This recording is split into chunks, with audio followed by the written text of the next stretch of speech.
नमस्कार, आदाब, सत श्री अकाल, गुड मॉर्निंग मेरे प्यारे दोस्तों। मैं आपका होस्ट एंड दोस्त अंकित आप सभी का सरप्राइज ऑनलाइन लर्निंग सेंटर पर वेलकम करता हूं। तो आप सभी लोगों ने पिछले वीडियो में देखा होगा कि हम सभी ने कैपेसिटर के बारे में चर्चा किया था।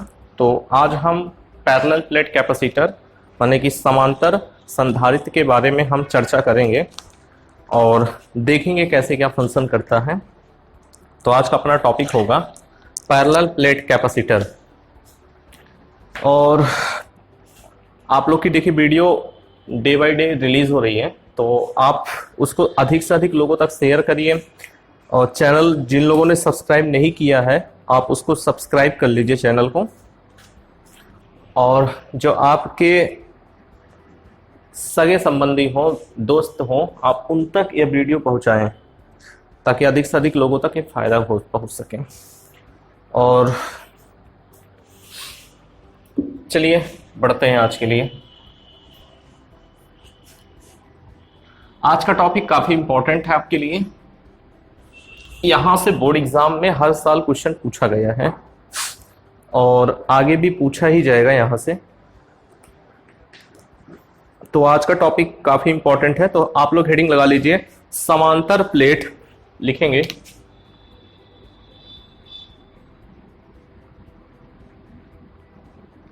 समांतर प्लेट संधारित्र की धारिता, संधारित्र की संधारित्र की धारिता।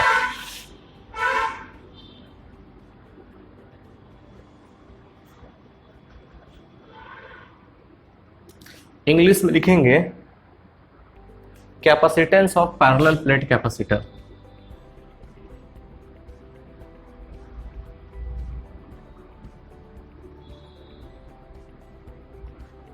Capacitance of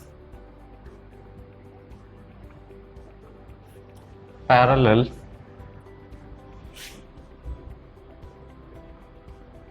plate capacitor. ये बात आपको समझ में आ गई। आपकी हेडिंग क्या है?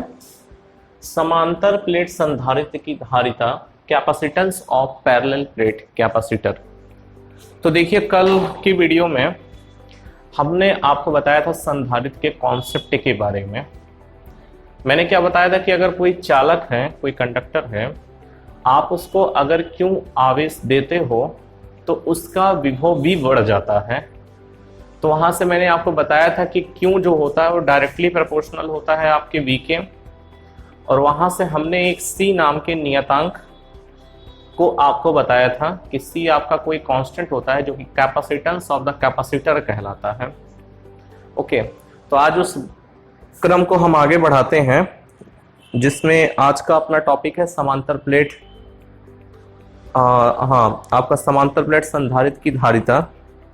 चलिए पहले एक डायग्राम बनाएंगे, उसके बाद चीजों को समझते हैं। तो देखिए ध्यान से, एक पैरेलल प्लेट कैपेसिटर पहले हम ड्रॉ करते हैं।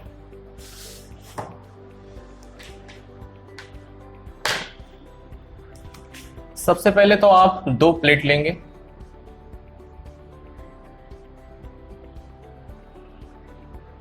मैंने यहाँ पे दो प्लेट ले लिया क्योंकि आपका समांतर प्लेट है, तो दो प्लेट हम एक दूसरे के समांतर ले लेते हैं। बहुत ध्यान से हम चीजों को समझेंगे। यहाँ पे हमने यहाँ पे दो प्लेट ले लिया।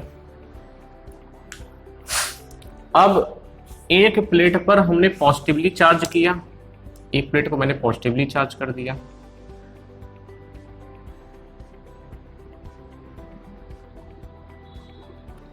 और दूसरे को नेगेटिवली।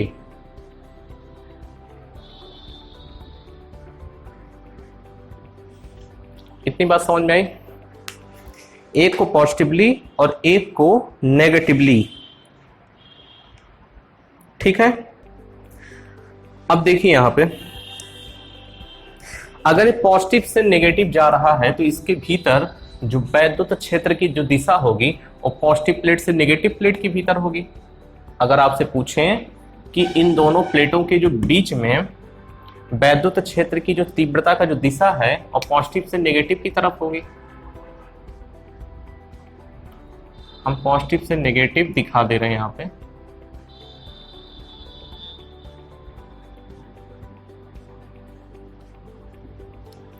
इस प्लेट के भीतर जो वैद्युत क्षेत्र की तीव्रता होगी वो किधर होगी, पॉजिटिव से नेगेटिव होगी। इतनी बात क्लियर है। अब देखिए आगे, इन दोनों प्लेटों के जो बीच का डिस्टेंस है मैंने ए लिया है, ये आपकी एक्स प्लेट है और ये वाई प्लेट है। एक्स और वाई प्लेट का जो डिस्टेंस है वो कितना है, डी है। ओके, और ये जो प्लेट है, प्लेट कुछ इस टाइप में है, जैसे आपके ये डस्टर आप देख रहे हो तो इधर के साइड का एरिया, जैसे आपके सामने कोई बुक खोल दिया जाए तो उसका कोना दिखे और इस साइड का जो एरिया है वो हमने कितना माना है, ए है। तो ये जो समांतर प्लेट है, जो आपके पैरेलल प्लेट दिख रहे हैं, इनका एरिया कितना है, क्षेत्रफल कितना है, ए है। इस वाले का भी क्षेत्रफल कितना है, ए है। फिर से समझिए चीजों को। देखिए हमने दो पैरेलल प्लेट लिए हैं और दोनों प्लेट की जो एरिया है, क्षेत्रफल है, वो कैपिटल ए है और दोनों प्लेट का जो दूरी है आपस में वो डी है और इनके बीच में मैंने एक परावैद्युत रखा है। इनके बीच में कोई परावैद्युत है, मान लिया इसके बीच में कोई क्या है, परावैद्युत है जिसका मान कितना है, के है। तीन बातें हम लोग ध्यान देंगे। मैंने क्या किया कि दो पैरेलल प्लेट लिया है, इन प्लेटों का जो एरिया है वो ए है, इनके बीच की जो डिस्टेंस है वो कितनी है, डी है, और इनके बीच में जो जगह आपको दिख रहा है खाली है, इसमें मैंने एक परावैद्युत माध्यम मैंने रखा हुआ है जिसकी वैल्यू कितनी है, के है। इतनी बात समझ में आ गई। अब आप देखिए, आपको मैंने एक बात बताया था, बात क्या था उसको समझिए। एक क्वेश्चन मैंने कराया था चैप्टर नंबर 1 में कि अगर कोई दो प्लेट हो और इनके बीच में आपको इलेक्ट्रिक फील्ड निकालना होता था, ई किसके बराबर होता था, सिग्मा अपॉन एप्सिलॉन नॉट के। अगर इसके बीच में कोई के परावैद्युतांक रखा गया है तो E is equal to sigma upon K epsilon naught होगा कि नहीं होगा। तो उसी तरीके से अगर हम इसको समझें, लिखेंगे क्या, देखिए यहां पे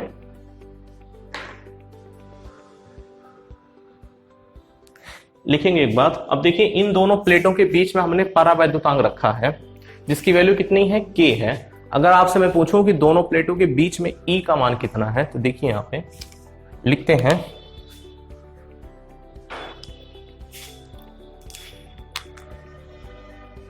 यदि दोनों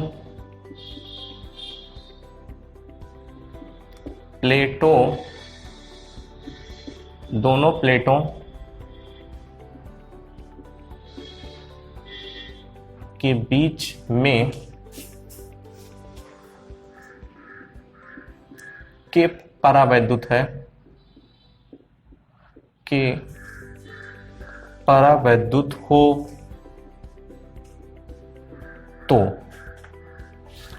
तो E की वैल्यू कितनी हो जाएगी, इस बात को मैंने बताया था आपको। आपका जो E होगा वो sigma upon K epsilon not हो जाएगा। इतनी बात आपको समझ में आई। E की वैल्यू कितनी हो जाएगी, sigma upon K epsilon not हो जाएगा। आपको एक बात पता होगा, मैंने गॉस के नियम में बताया था, गॉस के नियम में मैंने क्या बताया था कि सिग्मा जो होता है Q अपॉन ए के बराबर होता है। तो यहां पे लिखेंगे कितना हो जाएगा, E बराबर Q upon K A epsilon not. तो यहां पे लिखना चाहे तो हम लिख सकते हैं, चूंकि चूंकि सिग्मा बराबर किसके होता है, Q अपॉन ए के। ये बात मैंने आपको पहले चैप्टर में बताया था। तो इस सिग्मा के स्थान पे मैंने Q अपॉन ए रखा, तो आपको E बराबर कितना मिलेगा, Q upon K A epsilon not. Okay, ये बात समझ में आ गई। आप इसको इक्वेशन नंबर 1 मानिए, इसको मैंने समीकरण 1 ले लिया। ओके, देखिए अभी बात और लिखेंगे। यदि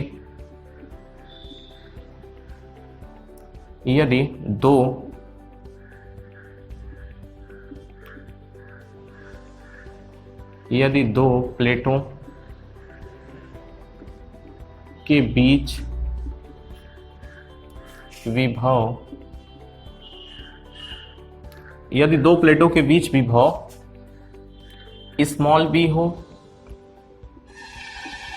तथा उनकी दूरी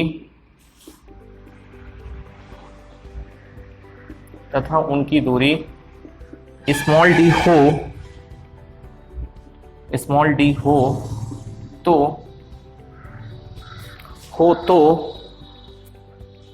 E बराबर V अपॉन डी होता है। E बराबर कितना होता है, V अपॉन डी होता है। तब यहां से आपसे मैं पूछूं कि V इज इक्वल कितना होगा, तो आप कहेंगे ED होगा। V इज इक्वल टू कितना होगा, क्रॉस मल्टीप्लाई करने पे ED होगा। अब देखिए आगे, अब इक्वेशन नंबर 1 से हम E का मान कितना रख सकते हैं कि Q बराबर Q upon K A epsilon naught. अब इस E का मान समीकरण 1 से हम यहां रखेंगे तो कितना आ जाएगा, V is equal to Q D upon K A epsilon not. यहां पे लिखना चाहें तो लिख सकते हैं फ्रॉम इक्वेशन नंबर 1। समीकरण 1 से हमें V का मान कितना मिल गया, V बराबर Q D upon K A epsilon not. Okay, अब आप देखिए कल के लेक्चर में मैंने आपको बताया था, पिछले वीडियो को जो लेक्चर था, कि C जो होता है Q अपॉन V के बराबर होता है। जो कैपेसिटेंस होती है किसी भी चालक की, किसके बराबर होता है, C is equal to Q upon V। तो यहां पे लिखेंगे कि वी नो दैट, हम जानते हैं,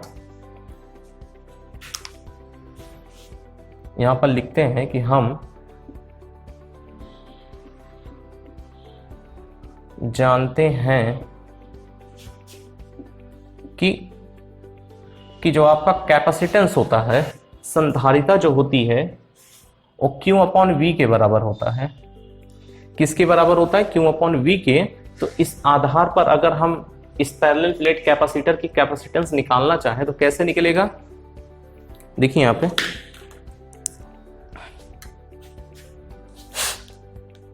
तो यहां पर लिखेंगे C is equal to Q upon V की वैल्यू हम यहां से ले लेंगे, इक्वेशन नंबर 2 आप इसको ले लीजिए, समीकरण 2, और समीकरण 2 से V का मान यहां पे रखेंगे तो कितना आ जाएगा, Q D upon K A epsilon not. यहां से क्या होगा, K से Q से Q कैंसिल हो गया, तो C की वैल्यू हमारी कितनी आती है यहां पे, चलिए देखते हैं, यहां पे इधर लिखते हैं। तो इधर से C बराबर आ गया आपका के A epsilon naught upon D. तो यहां से क्या हो गया, देखिए हमने क्या बातें आप यहां पे सीखे हैं। आप इतना फैराड लिख लीजिए F।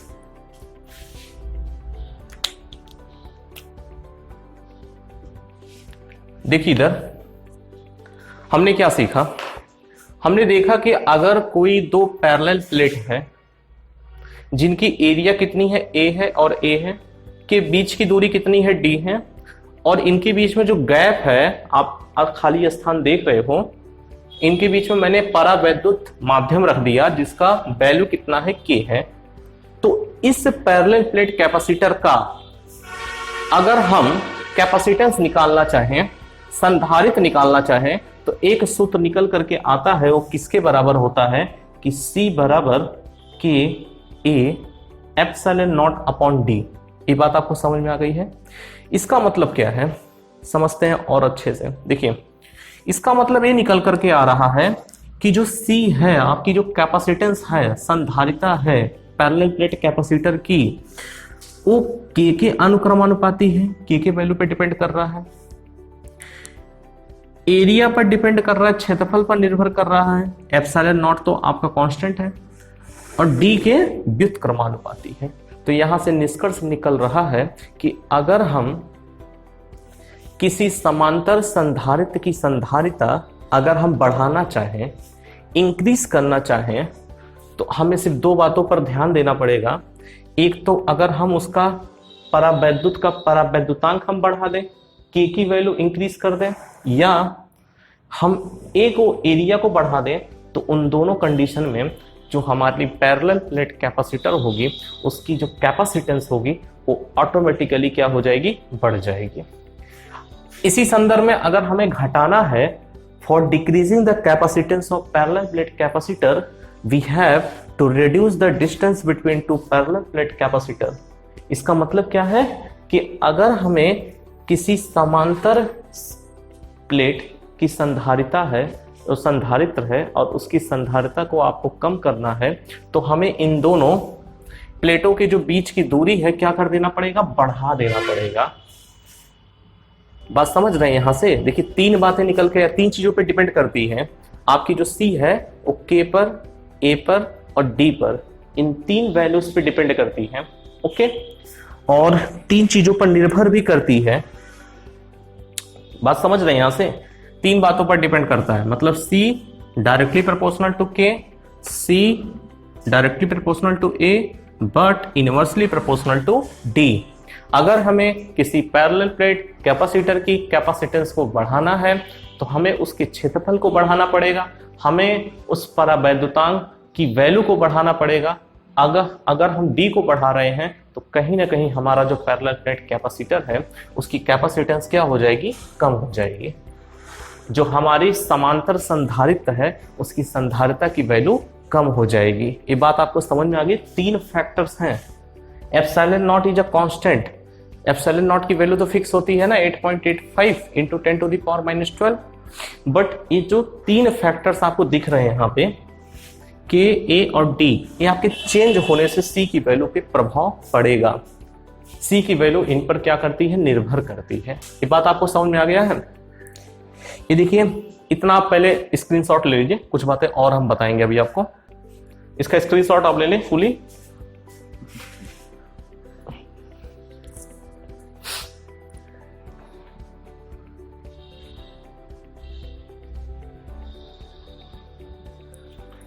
ओके, यहां पे देखिए जितनी भी बातें आपको बताई जा रही हैं उसको आप well up to date notes में प्रिपेयर करिए। चलिए इस बात को और आगे बढ़ाते हैं।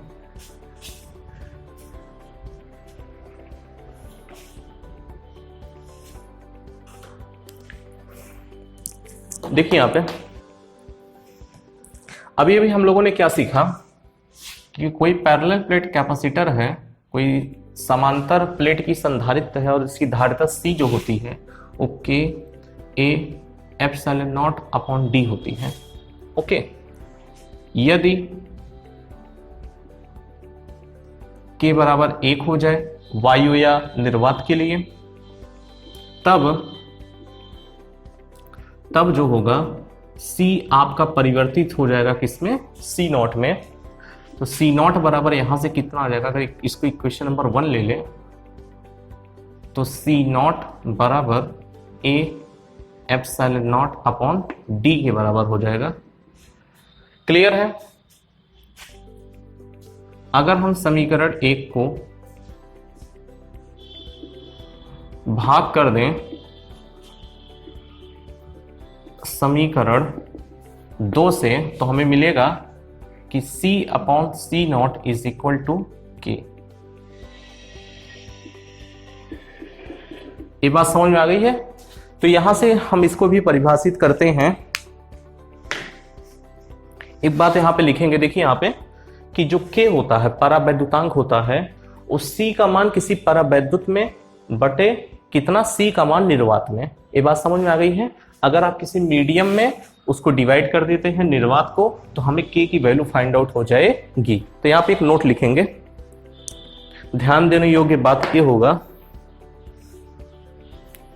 और एक बात आपको पता है, क्योंकि K की वैल्यू कितनी होती है, हमेशा 1 से ग्रेटर इक्वल होती है किसी मीडियम के लिए। तो यहां पे लिखेंगे हम लोग, प्लेटों के बीच निर्वात के स्थान पर लिखिए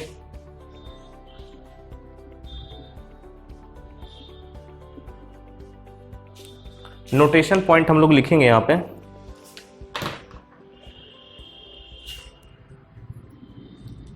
लिखेंगे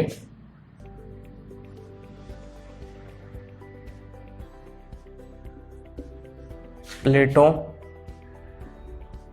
के बीच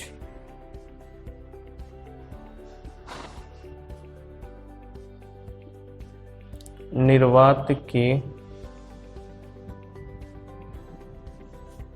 स्थान पर, प्लेटों के बीच निर्वात के स्थान पर परावैद्युत माध्यम होने पर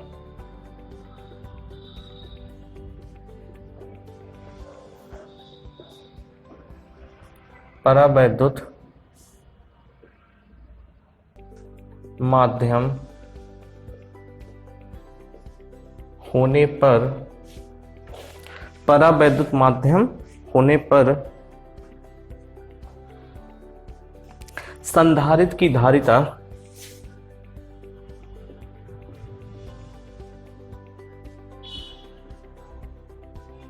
संधारित्र की धारिता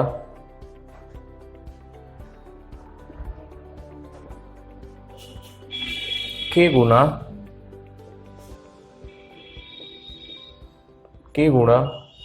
या के गुणा बढ़ जाती है, के गुना बढ़ जाती है। इसको डबल इन्वर्टेड कॉमा में कर दें।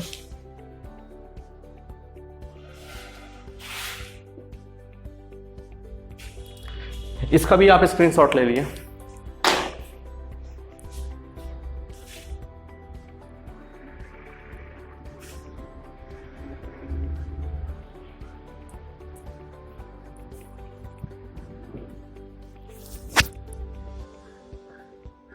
ओके,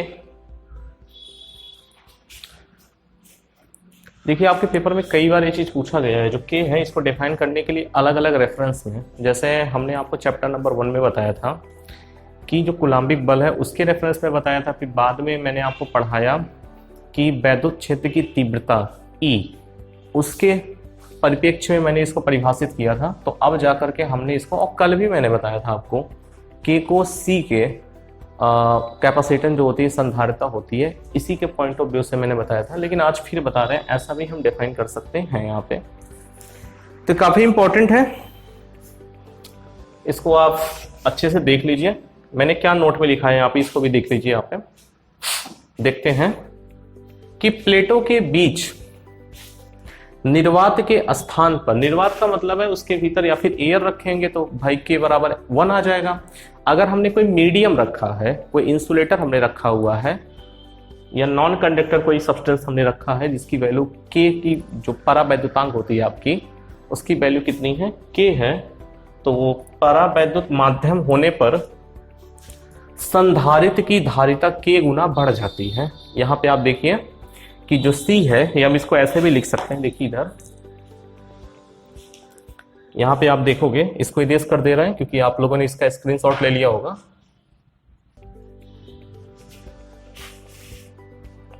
देखिए यहां पे आप इसका क्रॉस मल्टीप्लाई करोगे तो एक रिलेशन निकलेगा कि C बराबर के C नॉट। यहां से देखिए स्पष्ट हो रहा है कि जो संधारित्र होती है किसी माध्यम की, वो के गुना होती है किसके, निर्वात की अपेक्षा। ये बात समझ में आ रही है। चलिए ये टॉपिक यहीं पे समाप्त होता है, आगे बढ़ते हैं आज के अगले टॉपिक पर। अगला टॉपिक भी काफी इंपॉर्टेंट है, उसकी भी भूमिका हम बनाते हैं यहाँ पे।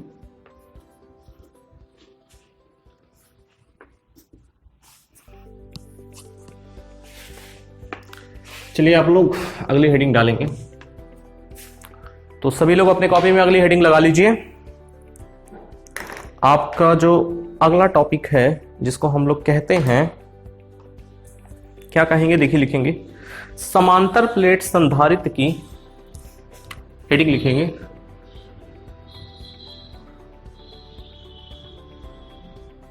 समांतर प्लेट संधारित्र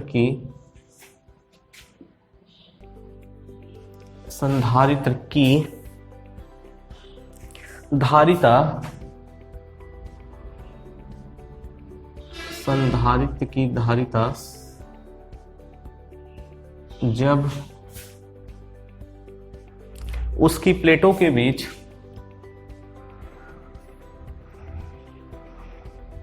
जब उसकी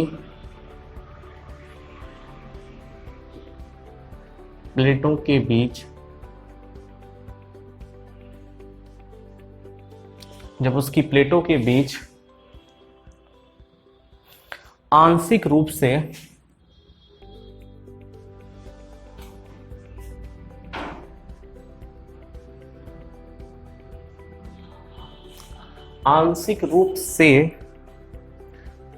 परावैद्युत पदार्थ रखा हो, आंशिक रूप से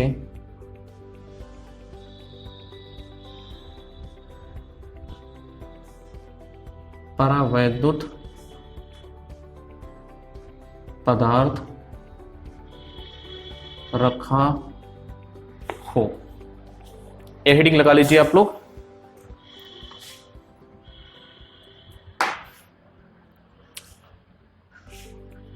देखिए हमने क्या कहा कि अब हम क्या करेंगे, कोई एक पैरेलल प्लेट कैपेसिटर लेंगे और उसमें आंशिक रूप से पार्शियली हम उसके अंदर क्या रखेंगे, डाई इलेक्ट्रिक कांस्टेंट उसके भीतर हम इंसर्ट कराएंगे और देखेंगे कि उसके कैपेसिटेंस पर क्या प्रभाव करता है अगर हम उसमें के परावैद्युतांक रखते हैं, लेकिन आंशिक रूप से रखेंगे, पूरा नहीं रखेंगे। इस बात को समझिए यहाँ पे। तो एक डायग्राम हम यहाँ बनाते, पहले एक डायग्राम बनाइए आप पहले। ये हेडिंग आप लोग लिख लिए होंगे अच्छे से।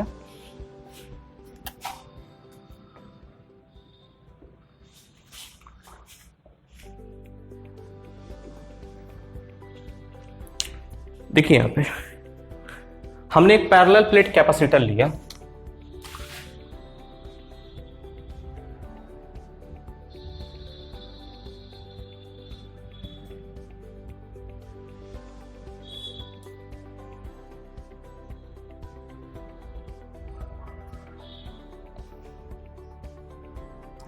ये अपना पैरेलल प्लेट कैपेसिटर है जिसमें एक की वैल्यू x है, दूसरी की y है, और इसको मैंने अर्थ से कनेक्ट कर दिया।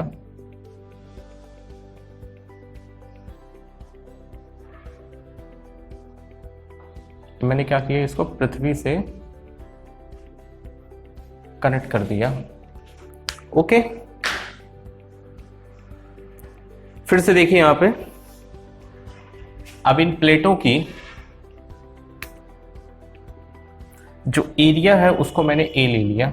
यहां की जो एरिया है, इस प्लेट का एरिया कितना है, ए है, और दोनों प्लेटों के जो बीच के डिस्टेंस है तो मैंने डी ले लिया। ये बात आपको समझ में आई? डी ले लिया। अब क्या करते हैं, इनके बीच में आप देख रहे कोई स्थान खाली है ना। अब इस बचे हुए स्थान में हम आंशिक रूप से, जैसा कि आपका हेडिंग है, हम आंशिक रूप से इसके भीतर परावैद्युत पदार्थ को रखेंगे। तो चलिए रखते हैं। एक मैंने परावैद्युत पदार्थ इसके भीतर रख दिया।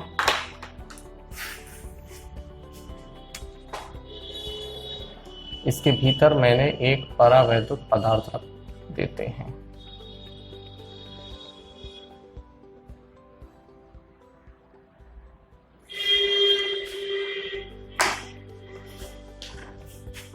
इसके भीतर मैंने एक डाइलेक्ट्रिक कांस्टेंट रख दिया, परावैद्युत पदार्थ।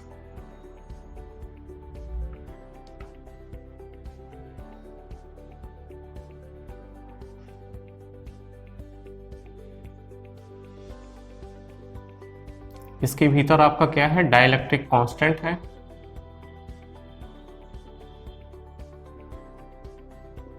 आपको डायग्राम दिख रहा होगा, ठीक। ये जो परावैद्युत पदार्थ है इसकी चौड़ाई कितनी है, टी है। हमने स्मॉल टी क्या ले लिया, इसकी थिकनेस ले ली, इसकी चौड़ाई को ले लिया, ठीक है। फिर से देखिए यहां पे मैंने क्या किया कि एक पैरेलल प्लेट कैपेसिटर है जिसकी एरिया कितनी है, दोनों प्लेटों की ए है, इनके बीच की दूरी डी है, और इसके भीतर आंशिक रूप से परावैद्युत पदार्थ को रखा है जिसका चौड़ाई कितना है, टी है, और जिसके परावैद्युतांक का जो मान है वो मैंने कितना ले लिया यहां पे, की। इतनी बात आपको समझ में आ रही है? चलिए कुछ बातें समझते हैं अच्छे से।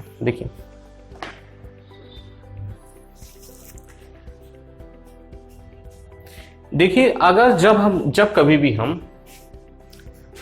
किसी चालक के भीतर, अगर मान लीजिए किसी चालक के भीतर वैद्युत क्षेत्र की जो तीव्रता मान लेते हैं ई है, और उसके अंदर कोई परावैद्युतांक मैंने रख दिया, कोई डाइलेक्ट्रिक रख दिया जिसका परावैद्युतांक का जो मान है स्मॉल के है या के है, आप रखते हैं तो उसकी वैद्युत क्षेत्र की जो तीव्रता होती है वो रखने से कम हो जाती है।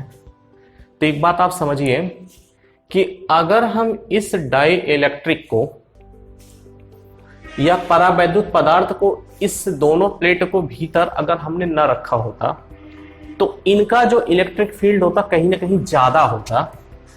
जो वैद्युत क्षेत्र की तीव्रता है आपका कैपिटल ई है, उसकी वैल्यू क्या होती, ज्यादा होता। लेकिन मैंने इन दोनों प्लेटों के बीच में एक डाई इलेक्ट्रिक कांस्टेंट जिसकी वैल्यू के है, टी थिकनेस की, मैंने इसके भीतर रख दिया, जिसकी वजह से इसकी जो वैद्युत क्षेत्र की तीव्रता है वो क्या हो जा रही है, आपकी कम हो जा रही है।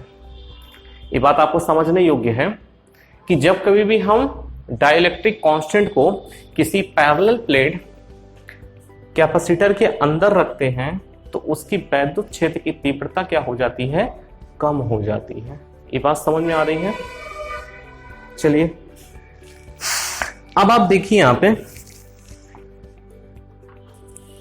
इसको देखेंगे तो यहां दो प्रकार का माध्यम, आपको दोनों प्लेटों के बीच में दो प्रकार का माध्यम दिख रहा है।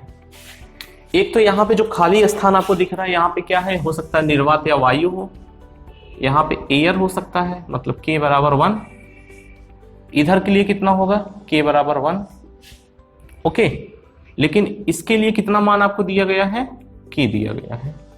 ये जो डाइलेक्ट्रिक है, यहाँ के निर्वात के, यहाँ के माध्यम के लिए आपका परमिटिविटी कितनी है, k है, लेकिन इसके लिए परमिटिविटी कितनी है, 1 है, और इसके लिए परमिटिविटी 1 है।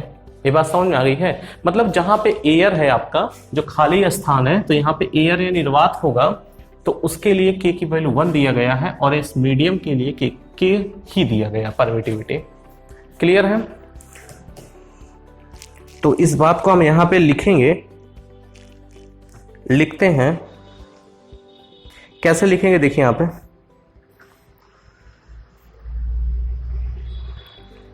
आप लोगों ने इतना बना लिया होगा डायग्राम। अब लिखिए, प्लेटों के बीच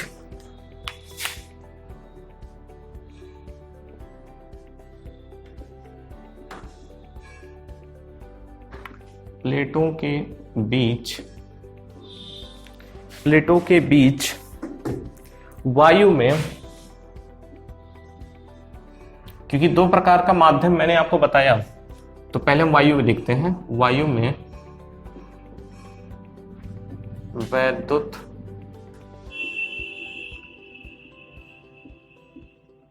क्षेत्र की तीव्रता,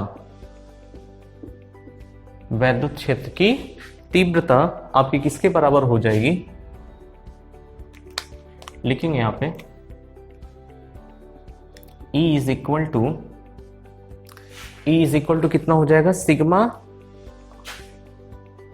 ये हम Q के फॉर्म में लिखें, Q upon A epsilon not. इसको आप इक्वेशन नंबर 1 ले लीजिए। ठीक है, अब क्या करेंगे, परावैद्युत में वैद्युत क्षेत्र की तीव्रता लिखेंगे। परावैद्युत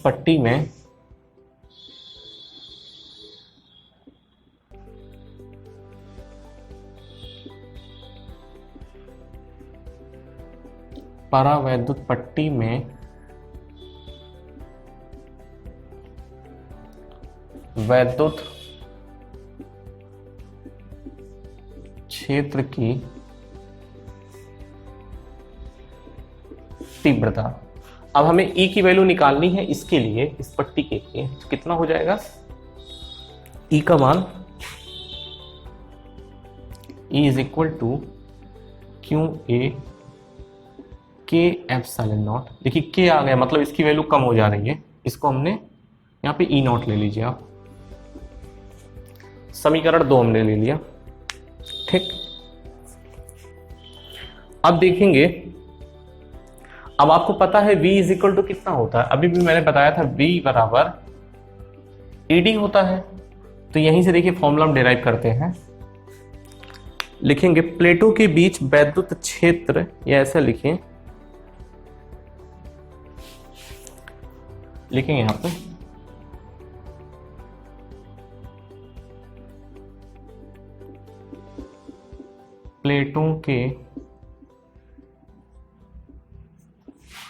प्लेटों के बीच वैद्युत क्षेत्र E नॉट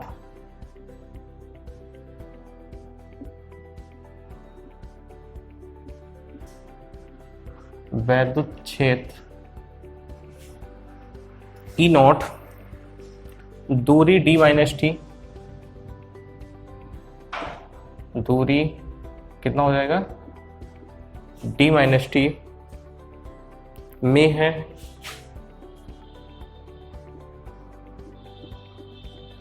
में है तथा वैद्युत क्षेत्र कैपिटल ए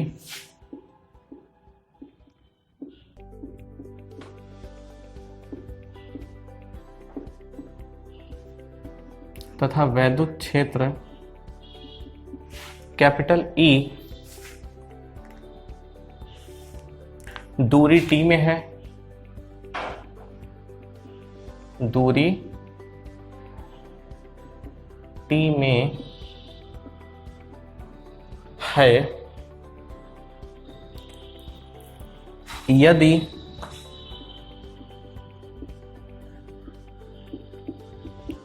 प्लेटों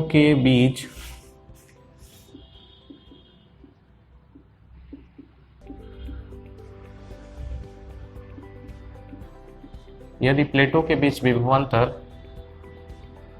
कैपिटल V हो, तब देखिए क्या करते हैं।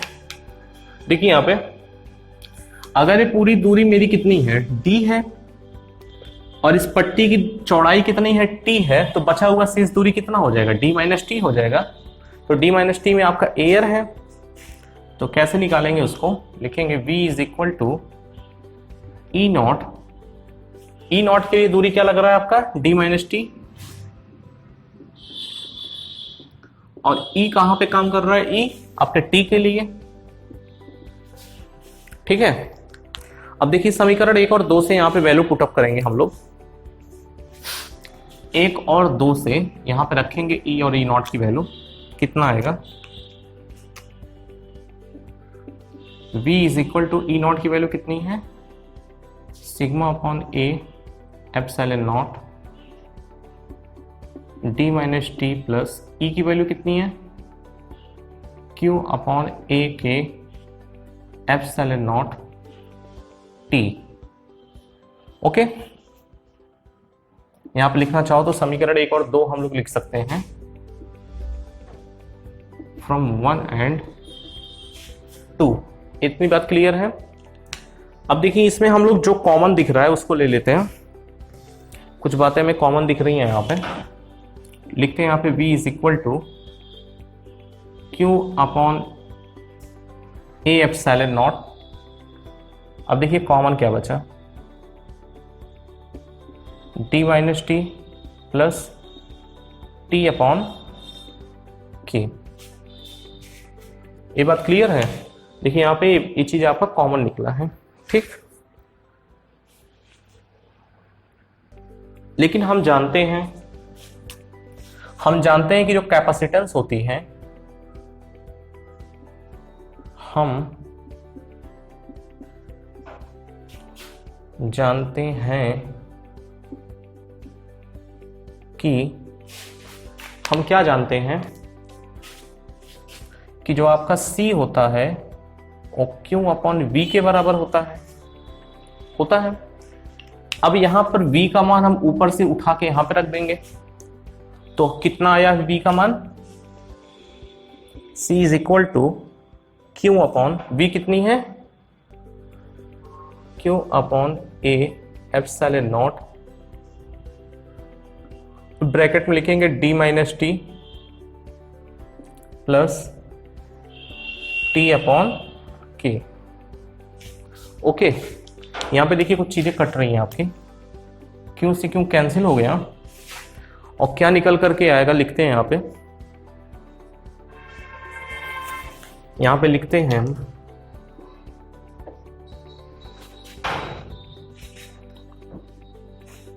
इधर लिखेंगे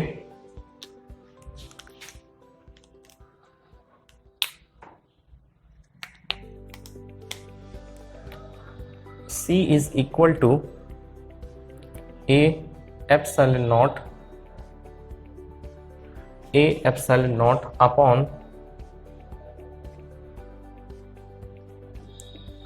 D minus T plus T upon K होगा। आप इसको बॉक्स में लिख लेंगे।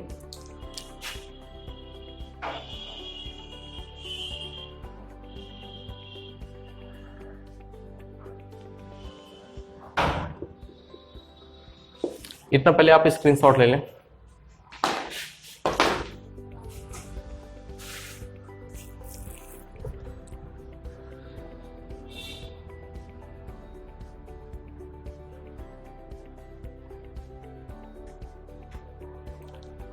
आप इसका स्क्रीनशॉट ले चुके होंगे। देखिए क्या निकल करके आया, एक बार फिर से समझते हैं हम चीजों को।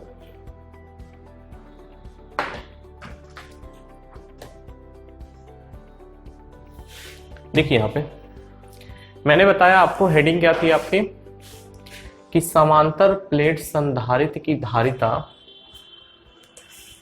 जब उसकी प्लेटों के बीच आंशिक रूप से परावैद्युत पदार्थ रखा हो, तो उसके एवज में मैंने क्या किया था कि एक पैरेलल प्लेट कैपेसिटर मैंने लिया था जिसकी एरिया A थी और इनके बीच की दूरी D था, और इनके बीच में मैंने एक परावैद्युत पदार्थ रख दिया जिसका परावैद्युतांक की वैल्यू कितनी थी, K। ये बात आपको समझ में आया? अब मैंने बात भी आपको बताया था कि जब हम किसी पैरेलल प्लेट कैपेसिटर में हम एक डाई इलेक्ट्रिक कांस्टेंट को अंदर रखते हैं, अंदर इंसर्ट करते हैं, तो उसकी जो वैद्युत क्षेत्र की तीव्रता होती है उसकी वैल्यू कम हो जाती है। ये बात आप समझ रहे हैं? तो कम हो गया, तो पहले आप देखिए यहाँ पे माध्यम, अगर आप देखोगे प्लेटों के बीच में, तो दो प्रकार का माध्यम आपको दिख रहा है, टू टाइप्स ऑफ मीडियम आपको दिख रहे हैं यहाँ पे। पहला आपका मीडियम है, एक तो एयर के लिए जहां पे मैंने K बराबर 1 लिया है, K बराबर 1 लिया हुआ है। उसके बाद ये जो आपका डाई इलेक्ट्रिक है जिसका परावैद्युतांक कितना है, K है, मतलब टू टाइप्स ऑफ मीडियम इसके भीतर है। तो दो मीडियम है, तो दो प्रकार से हम वैद्युत क्षेत्र की तीव्रता भी निकालेंगे। तो देखिए पहले मैंने क्या किया, पहले मैंने निकाला कि प्लेटों के बीच वायु में वैद्युत क्षेत्र की तीव्रता, तो उसके लिए E नॉट कितना है, E नॉट बराबर Q upon A epsilon not. इसको मैंने इक्वेशन नंबर 1 ले लिया। ओके, अब वैद्युत क्षेत्र, पट्टी में वैद्युत क्षेत्र की तीव्रता, पट्टी से मतलब है ये चीज यहां पे हम निकाल रहे हैं। ये जो आप देख रहे हैं डाइलेक्ट्रिक, इसमें हम इलेक्ट्रिक फील्ड की इंटेंसिटी निकाल रहे हैं। तो E बराबर Q upon A K epsilon not हो जाएगा। इक्वेशन नंबर 2 की क्या है, यही है परमिटिविटी। ओके, अब एक फॉर्मूला आपको मैंने बताया था कि V is equal to ED होता है, V is equal to ED होता है। तो यहां पे लिखेंगे कि प्लेटों के बीच वैद्युत क्षेत्र ई नॉट अगर है तो ई नॉट कहां पे काम करेगा, अगर इस पूरी डी में से इस टी को हटा दें तो हर जगह हमारा काम कर रहा है। अगर डी में से ई वाले पोर्शन को हटा दें, इस पोर्शन को, तो डी माइनस टी में आपका क्या काम करेगा, ई नॉट। दूरी टी माइनस टी में है और बचा जो शेष दूरी है आपका टी है, टी में आपका काम करेगा ई वाली वैद्युत क्षेत्र की तीव्रता।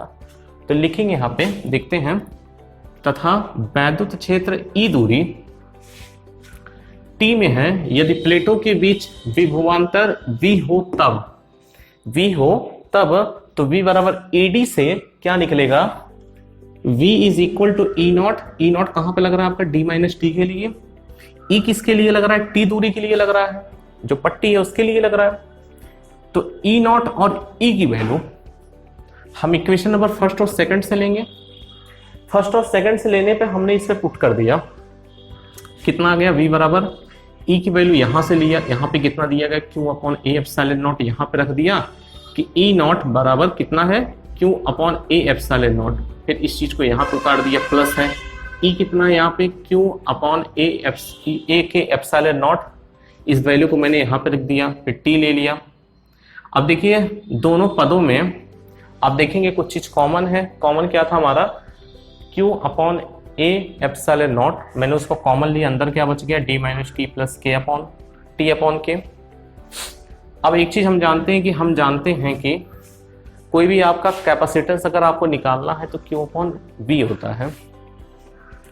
तो Q को क्यों रखा और V के मैंने यहां से V की वैल्यू यहां पर रख दिया। तो आप देख रहे हैं Q से Q कैंसिल हो गया और ये पोर्शन ऊपर चला जाएगा। तो यहां से निकल करके आता है कि C is equal to A epsilon naught upon D minus T plus K upon T upon K। यहां से ये फॉर्मूला आपका जनरेट होकर के निकल के आता है। ये बात आपको अच्छे से समझ में आ गई होगी। अब देखिए, अब जो कल की वीडियो होगी, कल के वीडियो में हम लोग सीखेंगे कि कैसे दो संधारित्र को हम आपस में जोड़ते हैं, इसके बारे में देखेंगे। तो जैसे आप लोगों ने क्लास 10th में पढ़ा था कि हम रेसिस्टर को जोड़ते थे, आपको पता होगा प्रतिरोधों को हम लोग जोड़ते थे ना, आपके क्रम श्रेणी समांतर क्रम में या श्रेणी क्रम में। तो उसी तरीके से हम इनको भी जोड़ेंगे सर्किट में। फिर और समय मिलता है तो आपको बताएंगे कि ऊर्जा घनत्व के बारे में और इनकी स्थितिज ऊर्जा के बारे में, पोटेंशियल एनर्जी, इसका भी देखेंगे। ओके, और आपको यहाँ पे एक चीज पढ़ना है, आपको वन डे ग्राफ जनरेटर के बारे में, ठीक है। तो इन चीजों के बारे में देखेंगे। 3-4 टॉपिक बचा है, उसके साथ साथ फिर ये चैप्टर आपका एंड हो जाएगा। फिर हम लोग 3-4 क्लासेस में या 3 क्लास लगेगा करीब, तो उसमें आपको हम न्यूमेरिकल करवा देंगे। तो इसी के साथ साथ ये चैप्टर फिनिश कर देंगे, फिर आएंगे इलेक्ट्रिक करंट पर। तो आराम से चीज़ों को पढ़ते रहिए, कोई डाउट नहीं होना चाहिए। अब कोई डाउट होता है तो आप कमेंट सेक्शन में यूट्यूब के जरूर लिखिए। और अपनी स्पीड यदि धीम या तेज अगर आपको लगता है तो यूट्यूब के स्क्रीन पे आप जब देखते हैं तो राइट साइड में ऊपर आप देखोगे 3 बिंदी बनी है, 3 बिंदी को प्रेस करेंगे तो वहां से हमारी स्पीड को आप मैनेज कर सकते हैं। अगर आपको धीमा लग रहा है तो आप तेज कर लीजिए, तेज लग रहा है तो आप स्लो कर लीजिए, बाकी ठीक लग रहा है तो नॉर्मल पे देखिए।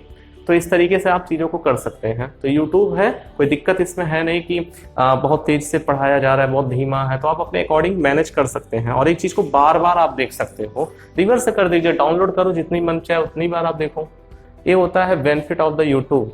ओके, तो आप ऑनलाइन से स्टडी कर रहे हो या ऑफलाइन की कोई बात नहीं है, अपने अकॉर्डिंग आप आगे पीछे कर सकते हो, ठीक।